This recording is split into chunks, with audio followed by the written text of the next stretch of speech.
Greetings, Earthlings and fellow Sleepless Night enthusiasts. I'm Alien Buddy, your interdimensional narrator of nightmares, unlicensed dream technician, and part-time Sunday League striker. Welcome to Twisted Horror Stories, where the stories are darker than your ex's soul, and the endings, well, let's just say they don't always let you leave. I came to Earth for the soccer, stayed for the screams, and programmed my ship to broadcast one terrifying tale at a time. Oh, and if you're wondering why I'm wearing a jersey, it's not for fashion, it's for bloodstains.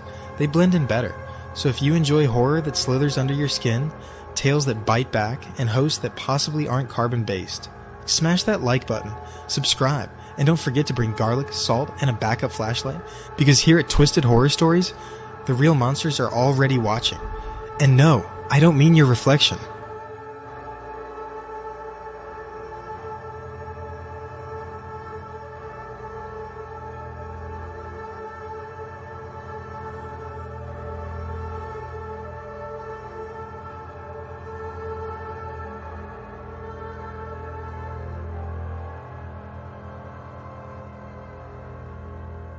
You know how some places just feel off?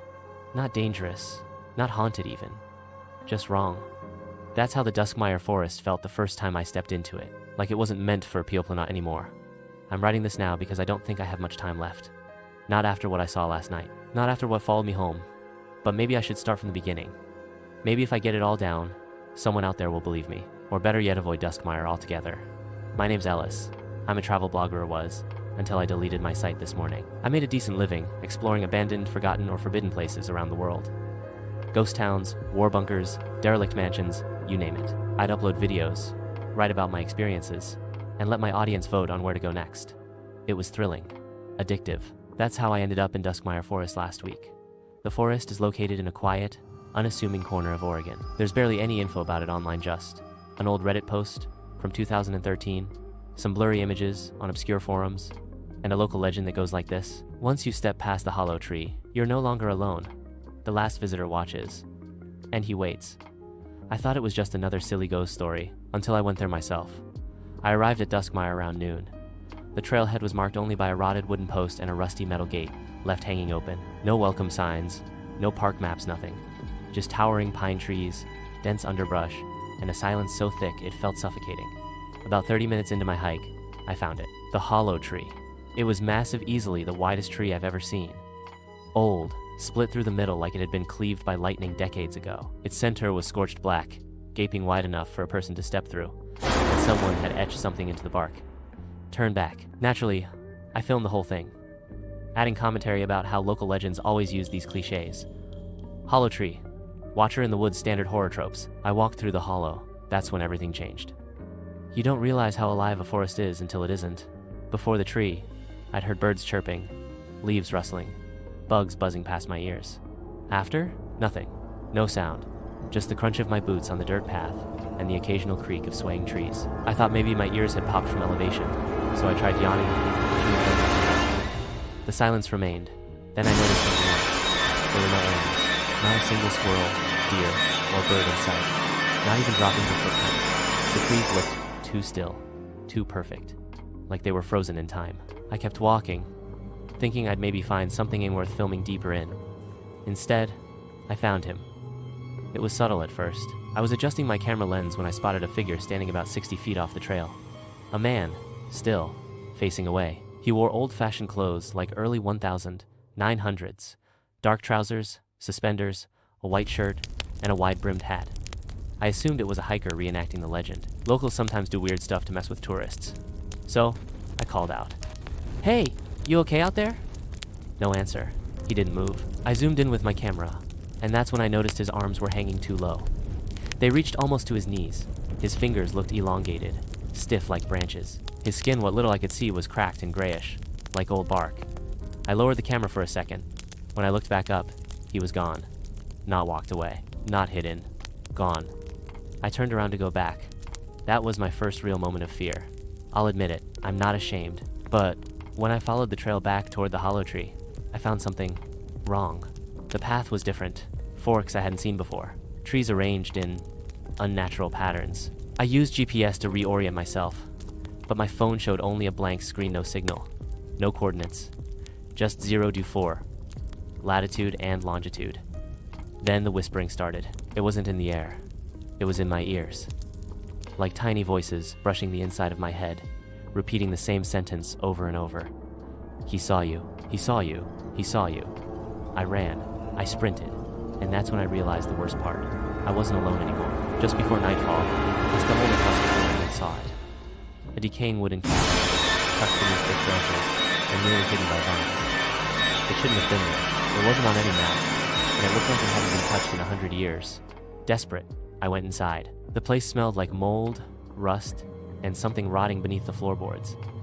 But it was shelter. The inside was worse-torn furniture, dusty cobwebs, and dozens of faded black and white photos nailed to the walls. Each photo showed a person standing in the forest, smiling stiffly, but every single one had their eyes scratched out.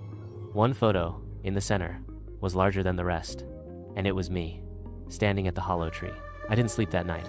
I heard things moving outside the cabin, not footsteps exactly dragging, like something pulling itself through the dirt with two long limbs. I barricaded the door with a rotting table and stayed awake with my camera light on. Around 3 a.m., I made the mistake of peeking out the window. He was there, the visitor. His face was pale, stretched unnaturally over a long skull, with deep cracks and gashes running through it. He didn't have eyes, just hollow sockets that bled darkness. He was smiling, teeth like broken gravestones. He raised one hand slowly and pointed directly at the cabin. I blinked. He was gone, but the door creaked.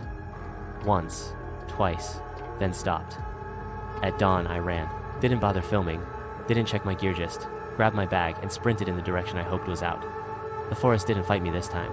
The trees began to thin, and the normal sounds of nature returned. Birds, insects, wind. I collapsed just outside the hollow tree, gasping for breath. Behind me, I swear I heard something whisper, "We never forget our last visitor." I made it back to my car and drove straight to the nearest town, still shaking. I didn't upload anything. I didn't edit the footage. I just tried to forget, but I couldn't, because the next night, I got a notification. Video uploaded. It was my footage. I didn't upload it. Worse still, the video was titled, "Last Visitor, Raw File." I clicked it. The footage was mostly normal. The forest, the hollow tree, even the man in the distance. But halfway through, the camera tilted down like someone else was holding it. I don't remember that. And near the end, the camera focused on the cabin wall again. The photo of me? It was smiling now. Not the stiff pose I remembered. It was moving, slowly turning its head toward the lens and grinning with wide, impossible teeth. I deleted the video, or tried to. It came back. So did others. At random hours: 3, 7 a.m., 4, 44 a.m., 12, 12 a.m., each time with a new title. Still watching. You never left. Visitor 45. Each upload showed the visitor standing closer to my home. First across the street, then at my front porch. Last night he was in my living room. I don't know how. My doors were locked, my alarms were going off, and when I checked the footage frame by frame, I saw something even worse. In one of the reflections, he wasn't the only one standing there. There was another version of me, gray-skinned, hollow-eyed, smiling the same awful grin. I'm writing this now with every light in my apartment on. I haven't slept in 2 days. My phone camera shows him constantly, now even when he's not there, just hovering behind me, waiting. They say the visitor watches until he's ready to claim you, but here's the twist. I don't think I left the forest. Not really, because I saw my real self today, in the mirror. For just a moment, he screamed. I smiled. I used to think sleep was a sanctuary. Now, I fear the moment my eyelids get heavy, because when I sleep, I dream of the forest, and in those dreams, I'm never alone. Since I came back from Duskmire, nothing has felt real. I walk through my apartment and see little things out of place. Light switches flipped the wrong way, mirrors tilted, food I never bought in my fridge. I hear creaks in the walls, whispers in the vents. Shadows move in places light should touch. I thought I was losing my mind, thought it was sleep deprivation, trauma, something rational. Until I woke up last night, with dirt under my fingernails. Forest dirt. Remember those video uploads? They didn't stop. The latest one was titled, Visitor 45, MP4. It uploaded itself again at exactly 3 a.m., while my computer was turned off. This time, the footage didn't start in the forest. It started in my apartment. I was sleeping on the couch, and someone or something was filming from the hallway. You could hear the wooden floor creak slowly as it stepped closer and closer. My chest rose and fell in the background, completely unaware. I paused the video, horrified. There was one frame where the camera turned, just briefly, and in the mirror by the kitchen, the visitor stood there, not in the hallway, not behind me, in the reflection only, smiling. The next morning, I got a knock on the door.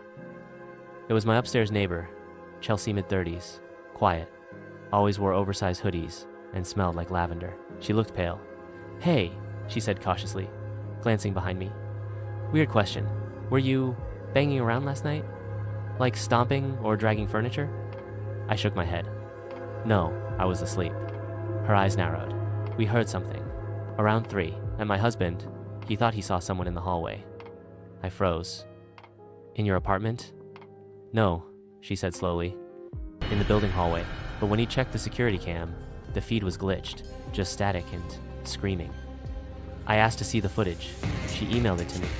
I played it, and there I was, standing still, staring into the camera. Face blank, eyes black.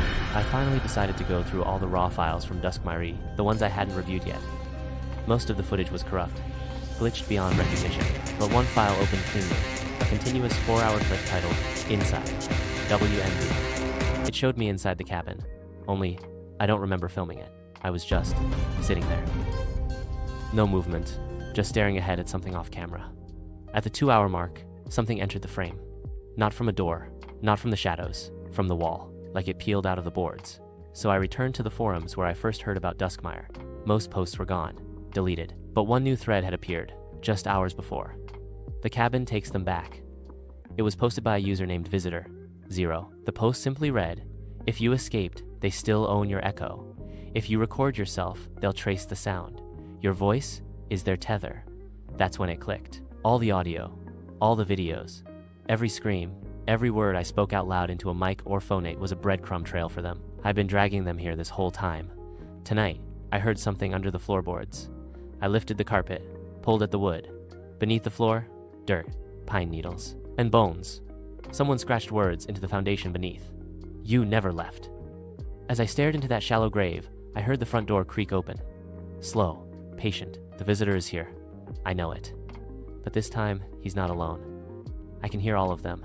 Dozens of footsteps, dragging limbs, the echoes of those who were claimed before me. They're coming up the stairs now. I locked the bedroom door. It won't hold. End of part 1. Part 2, coming soon.